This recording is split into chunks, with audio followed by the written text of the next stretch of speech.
What if the one conversation you are desperately waiting for is the very thing keeping you trapped in the past? Have you ever noticed how the mind obsesses over the unsaid? Think of the late nights spent rehearsing words that will never be spoken, the deep, heavy belief that if you could just explain your side one more time, or if they could just give you one clear reason, the ache in your chest would finally stop. We tell ourselves we just need closure. We just need one last talk, one final text, one definitive goodbye to tie up the loose ends of our broken expectations. But here is the truth few people want to face. The tighter you hold onto the need for that final conversation, the more you suffer. In Buddhist wisdom, this endless searching is recognized as a profound form of clinging. It teaches us that our deepest pain often comes not from the ending of things, but from our refusal to accept that the ending has already happened. We attach our inner peace to an external condition. We quietly decide that we cannot be okay until they explain why. And in doing so, we hand our emotional freedom over to someone who may no longer even be walking the same path as us. Imagine you are standing on the edge of a river, holding tightly to a sharp, heavy stone. The stone represents the past, the unanswered questions, the loss. You believe that if you study the stone long enough, if you demand answers from it, it will somehow become lighter. But the river is moving. Life is flowing past you. And the longer you grip the rough edges of that stone, the deeper it cuts into your own hands. You think you are seeking understanding, but you are actually just preserving the wound. We see this everywhere in our daily lives. You stare at a silent phone. You draft long, emotional messages that you delete before sending. You replay old memories, searching for the exact moment things went wrong, hoping to extract a confession or an apology from the ghosts of yesterday. You think you are fighting for your peace, but you are really just fighting against reality. Ask yourself this. Think about your own life. Are you truly seeking peace in that final conversation? Or are you secretly hoping that if you talk just one more time, the reality of what happened might somehow change? What are you afraid will happen if you simply let the silence be the final answer? Stop. Breathe.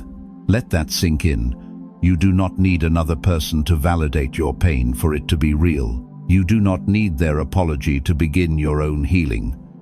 Observe the desperate urge to reach out, to ask for reasons, and gently let the feeling pass like a cloud drifting across a vast, quiet sky. Do not follow the thought into the storm. You are not powerless. You do not have to chase what is already leaving, because true peace is not found in the final word of a bitter ending. It is found in the quiet space you create when you stop arguing with what is. But letting go of that illusion is only the first step. When you finally stop asking for their words, you are left alone with the quiet. And this is where the next truth begins. 2. The weight of unanswered questions. What if the questions keeping you awake at night are not actually waiting for answers, but simply waiting for your permission to dissolve? Here is a truth we rarely admit when our hearts are heavy. We carry our unanswered questions as if they are shields, believing that if we can just understand every single detail of why something ended, we will be protected from ever hurting again. Why did they leave? Why was I not enough? How could things change so suddenly? We spin these questions in our minds, creating a relentless cycle of exhaustion. We believe that clarity equals healing. But Buddhism reminds us of a very different approach to pain. There is a famous teaching known as the parable of the poisoned arrow.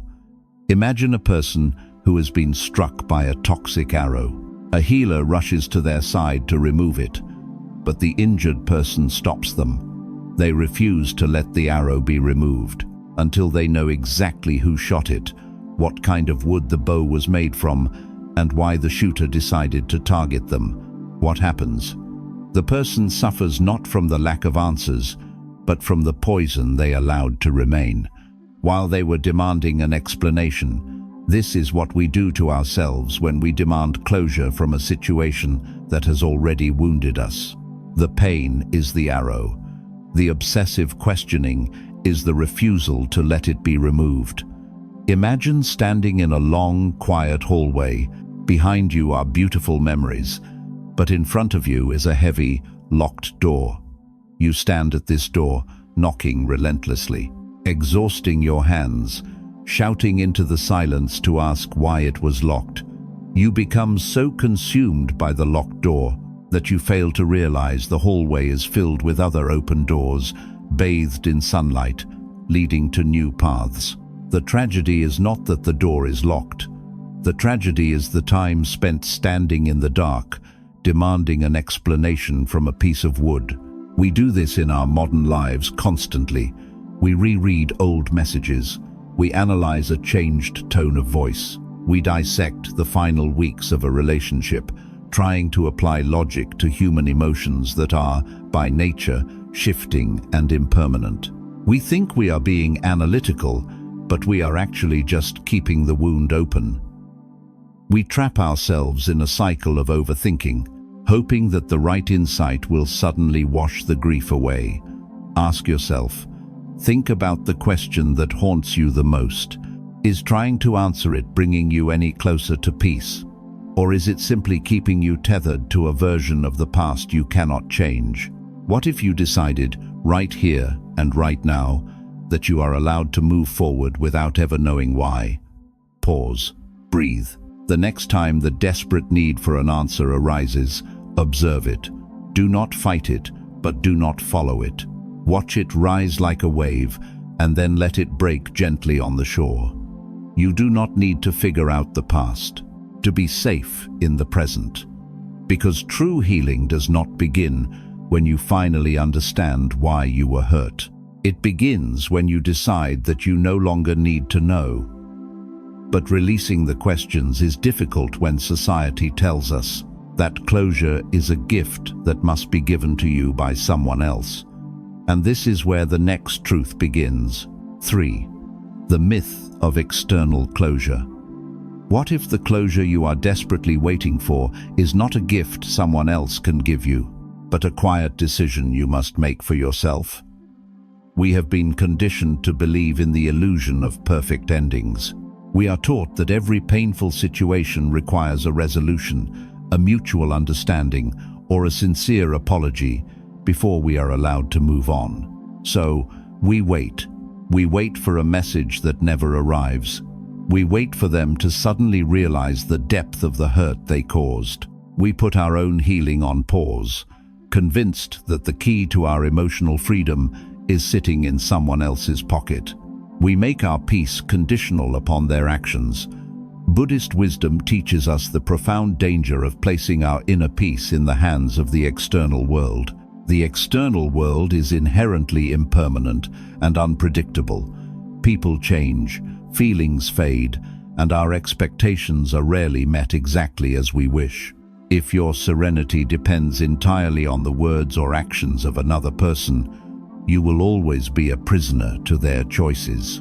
One of the deepest lessons of Buddhism is that true liberation is not granted by others. It is cultivated from within. Closure is not something you get, it is something you do. Imagine a bird sitting inside a small, worn cage.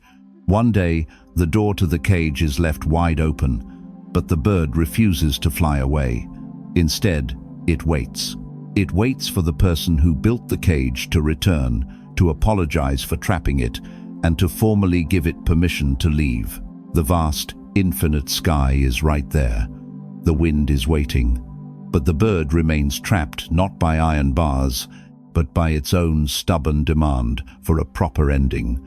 We act exactly like this bird in our daily lives. We stay in the cage of our own suffering.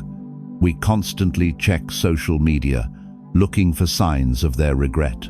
We replay the final arguments, holding on to our anger as if our bitterness will somehow punish the person who hurt us. We think that by refusing to move on, we are holding them accountable. But the only person we are truly punishing is ourselves. The door is open, Yet we refuse to fly because the departure was not written the way we wanted. Ask yourself right now, think about your own life. Who truly holds the key to your peace today? You or the person who walked away? Are you secretly waiting for an apology that may never come before you allow yourself to be happy again? Pause. Breathe. Reclaim your power. You do not need their permission to be free. You do not need them to admit they were wrong for you to know your own worth.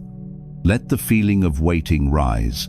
Observe the heavy expectation in your chest and gently release it. Do your part, then release the outcome. Because true closure is not an apology. It is a quiet agreement you make with yourself to stop suffering over what cannot be changed. But stepping out of that cage and leaving the past behind often brings us face to face with an even deeper fear. And this is where the next truth begins. 4. The fear of forgetting. What if the real reason you refuse to let go is not because you still want them to stay, but because you are terrified of the empty space they will leave behind?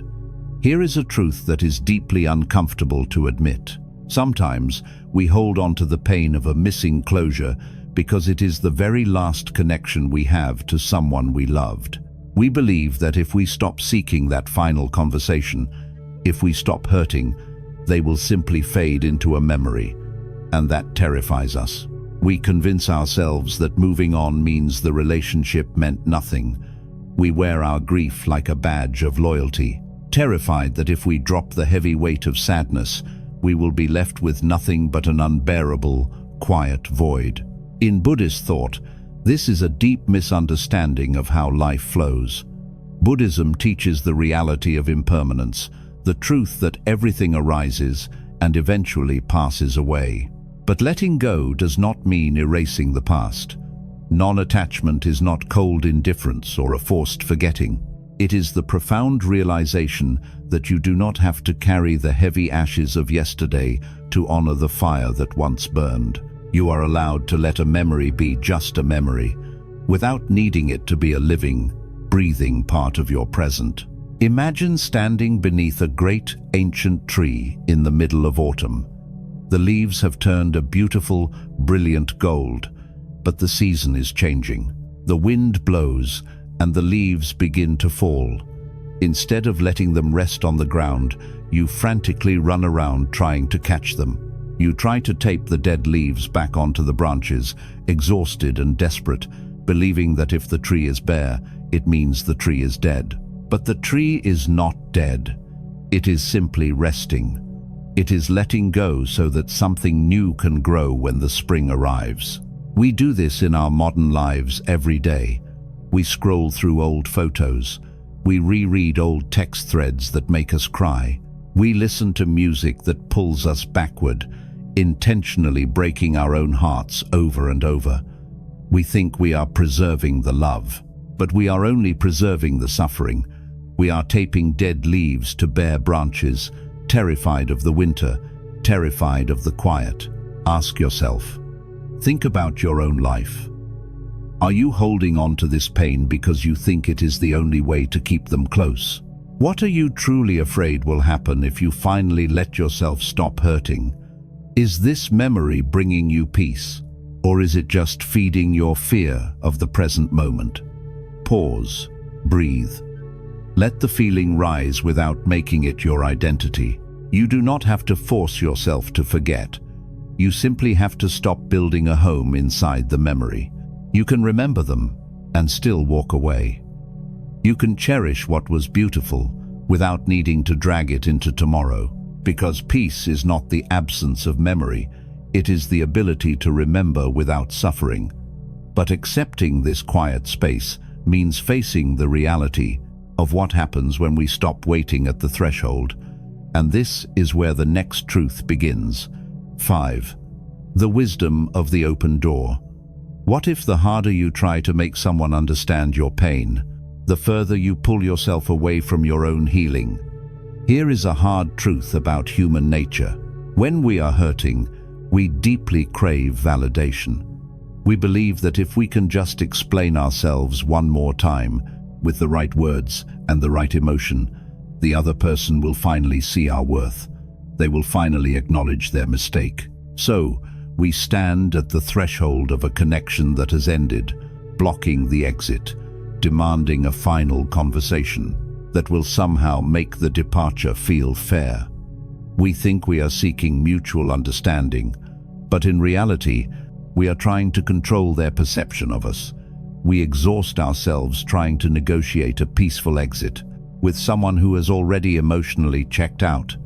In Buddhist thought, this struggle is rooted in the illusion of control.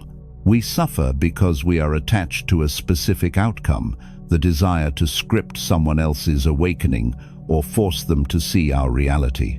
Buddhism reminds us that we cannot control the thoughts, feelings, or actions of another human being. Their perception is clouded by their own conditioning, their own journey, their own pain. Letting go means accepting that someone else is allowed to misunderstand you. True mindfulness is recognizing the limit of your influence and gently stepping back into your own center. Imagine you are standing in a warm, safe room, but the front door is wide open. Outside, a bitter storm is raging. Someone you care about has decided to walk out into the freezing rain. You stand in the doorway, shouting into the wind, trying to convince them to come back inside, or at least demanding that they admit it is raining. You hold the door open for hours, shivering in the cold, getting absolutely drenched by the storm, waiting for them to turn around and give you the right answer. But they keep walking. The tragedy is not that they left. The tragedy is that you are letting the storm destroy your own home while you wait for them. The wisdom of the open door is knowing when to stop shouting into the wind. It is knowing when to step back, pull your hand away, and quietly close the door to keep yourself warm.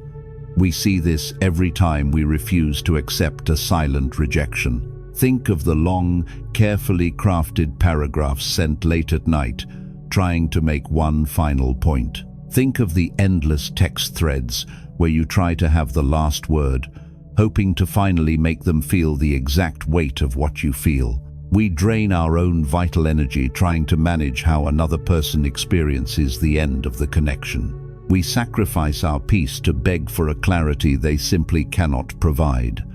Ask yourself right now, are you holding the door open for someone who has already walked away? What are you desperately trying to prove to them that you should instead be proving to yourself? Is this final plea bringing you peace, or is it just inviting the storm into your sanctuary? Stop. Breathe. Stop trying to force the door open. Let them walk their own path. Let them have their own version of the story.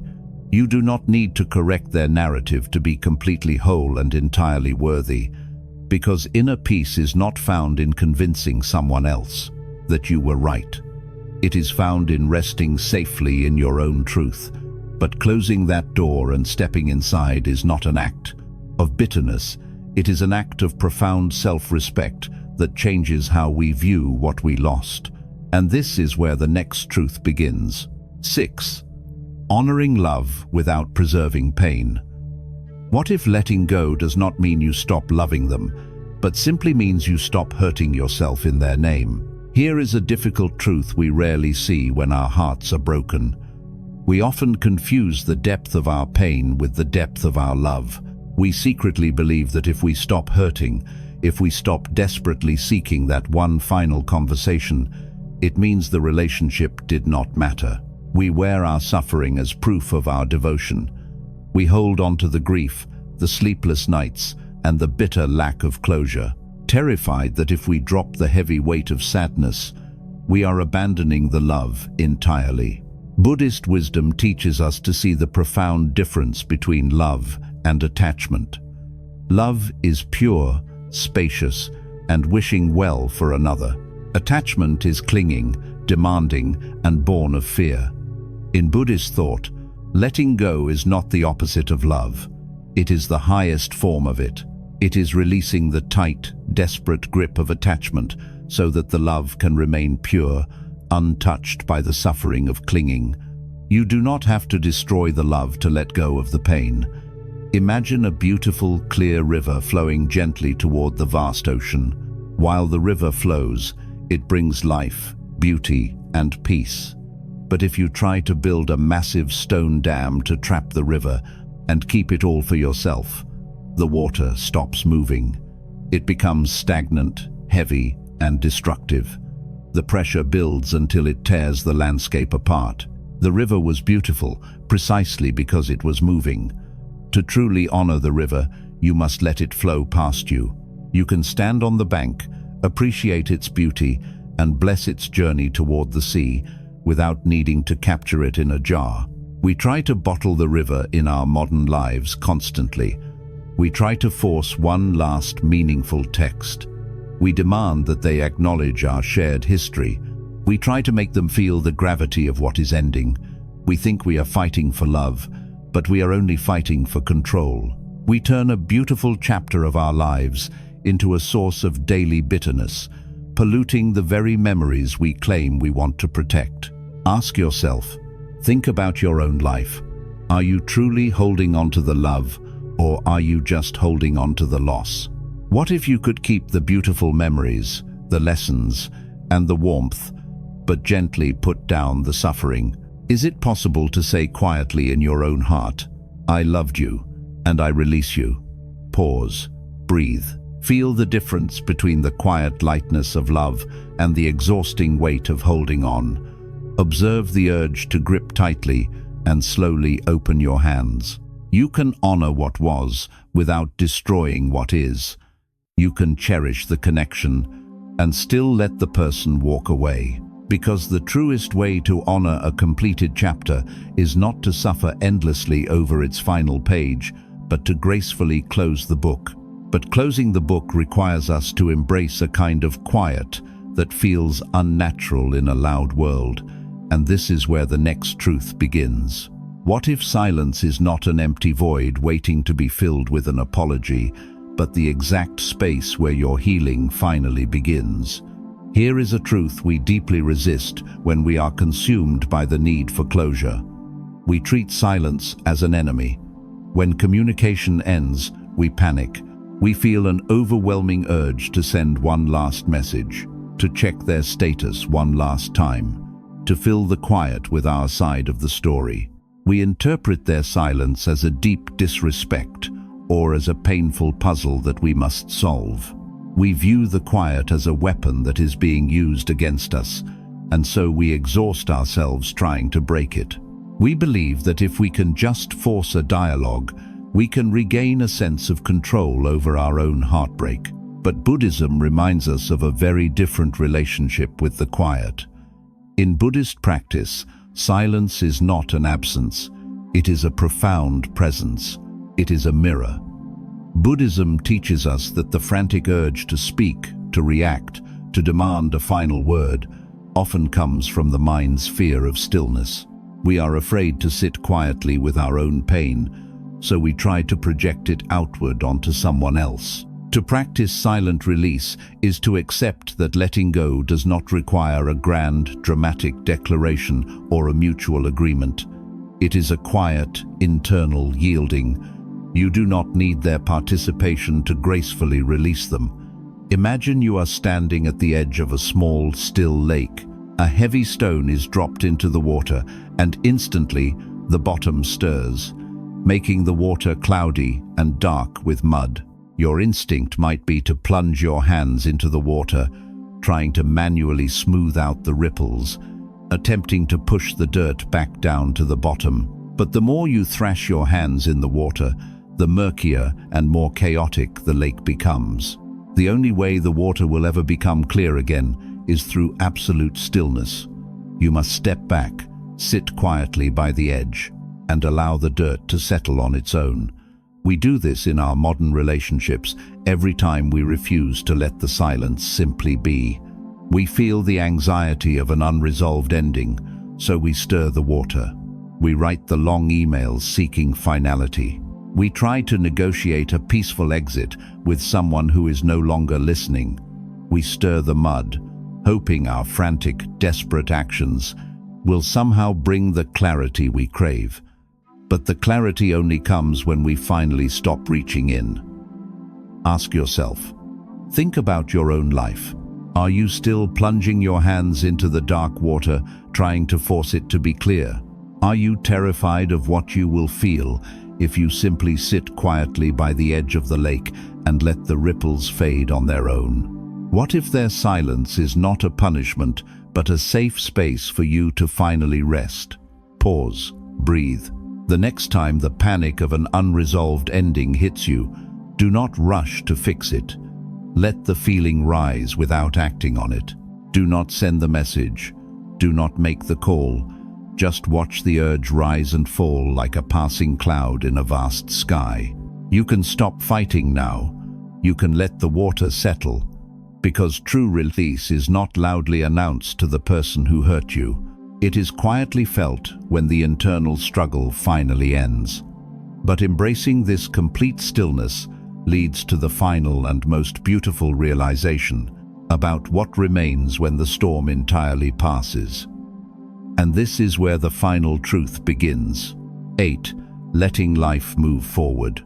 What if the exact moment you stop waiting for their words is the exact moment you finally hear your own? In the beginning, we talked about that one conversation you are desperately waiting for.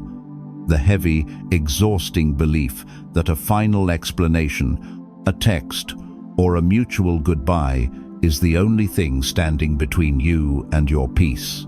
You have spent so much time rehearsing what you would say, imagining how they would respond, hoping to finally close the loop on your broken expectations. But you have walked through the storm now. You have seen that the tight grip on the past is not a reflection of your love, but a manifestation of your attachment. You have realized that waiting for someone else to open the door only keeps you standing in the dark.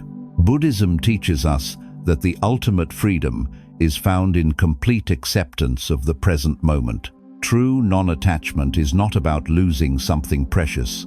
It is about freeing yourself from the illusion that you are missing a piece of yourself. It is returning to the present, trusting that you are already whole. You do not need the missing puzzle piece from someone else's pocket to complete your own picture.